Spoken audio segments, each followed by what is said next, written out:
Hello, in this video we will be speaking about China's Cultural Revolution, particularly the Tiananmen incident, which took place on the 5th of April 1976 in Tiananmen Square, Beijing.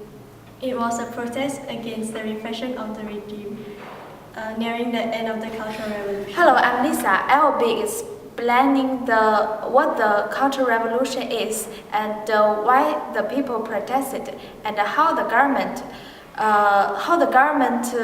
responded to the protesters. Hi, my name is Leon and I'll be speaking about how the protesters made use of social media to organize and communicate during the revolt. Hi, I'm Ashley. I was talking about whether the human rights of protesters were violated.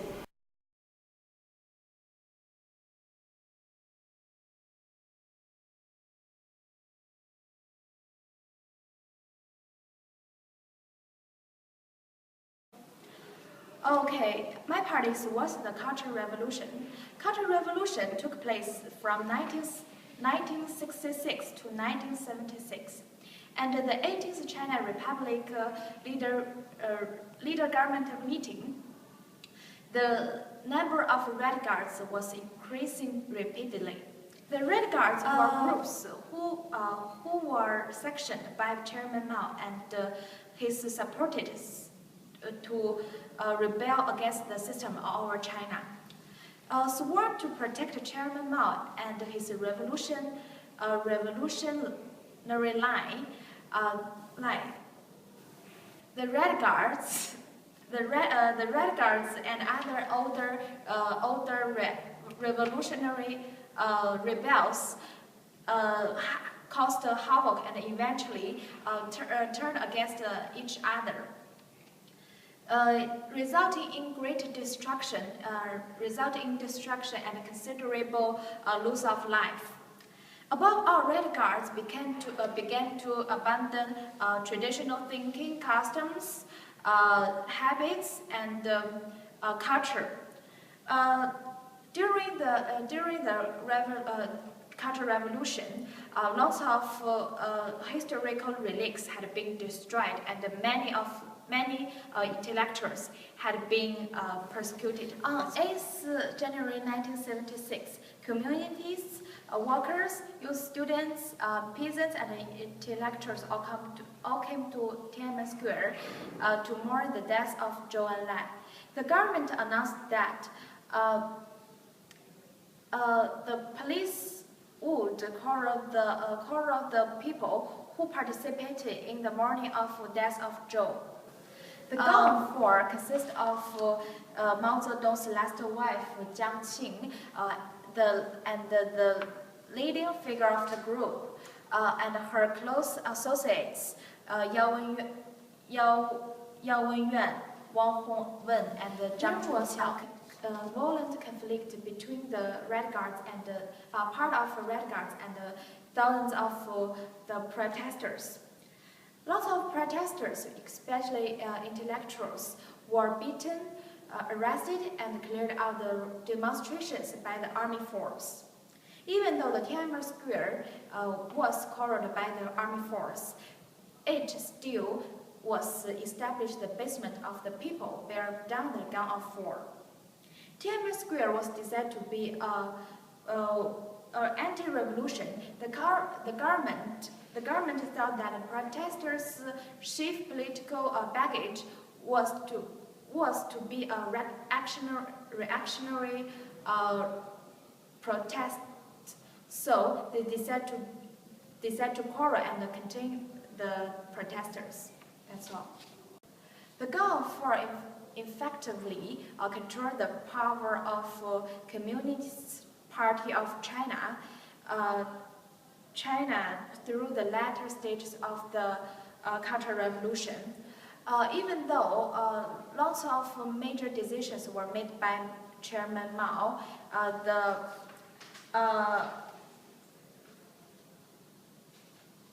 and carried out by the Gang of Four, and which were the results of the group of the Gang of Four. Their own planning. That's all.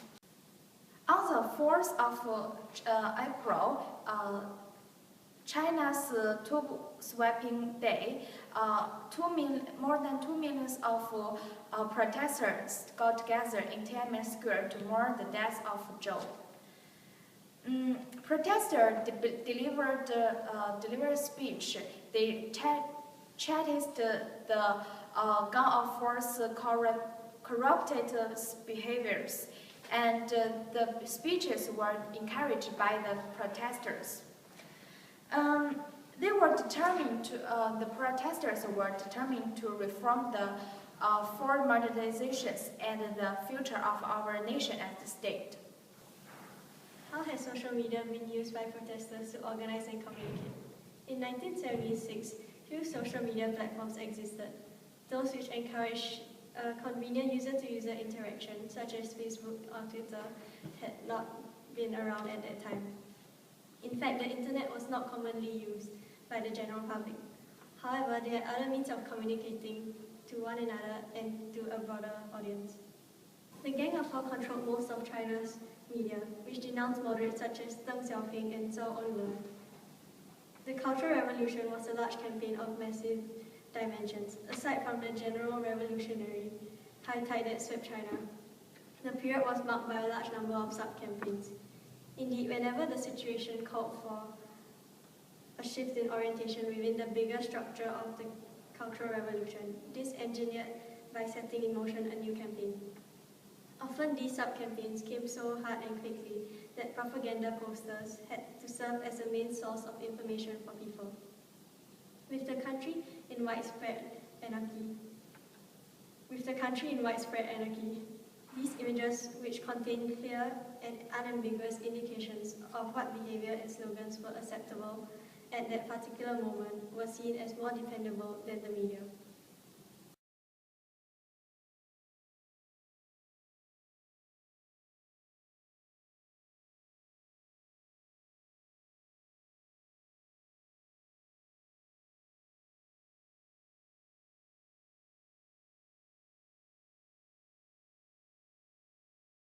Locally designed posters are extremely intriguing, not only because they shed light on the current situation, but also from an artistic point of view.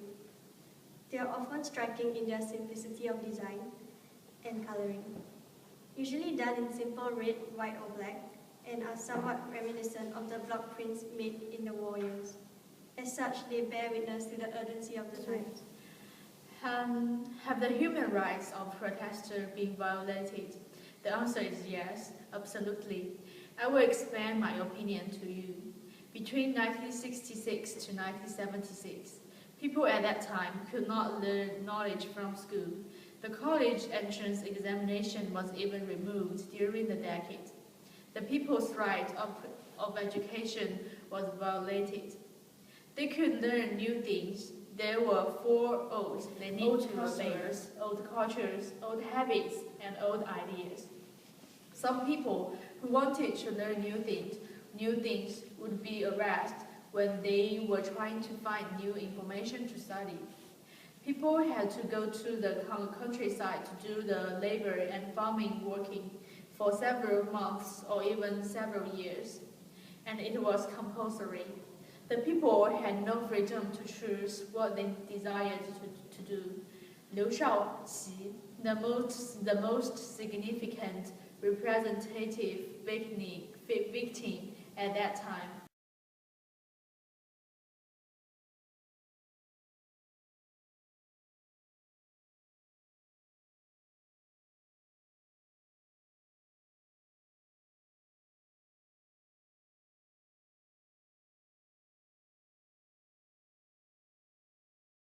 was one of the founding fathers of China.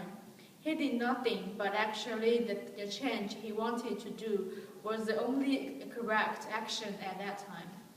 But he was arrested because Mao Zedong, the leader of Cultural Revolution, claimed that Liu Shaoqi was a traitor and the biggest capitalist reactionary in the party.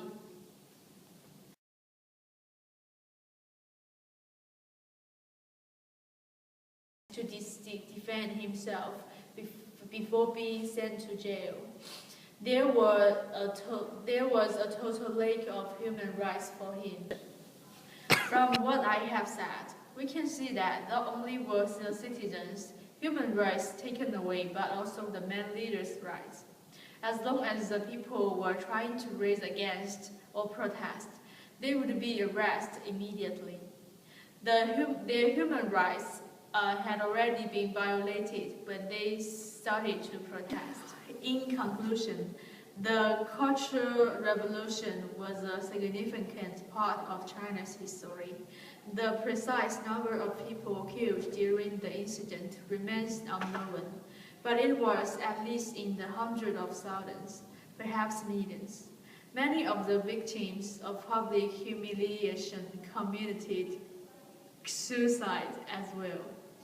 Members of ethnic and religious minorities suffered disproportionality, including Tibetan Buddhists, the Hui people, and the Mongolians. Abysmal mistakes and ruthless violence blemished the history of Communist China.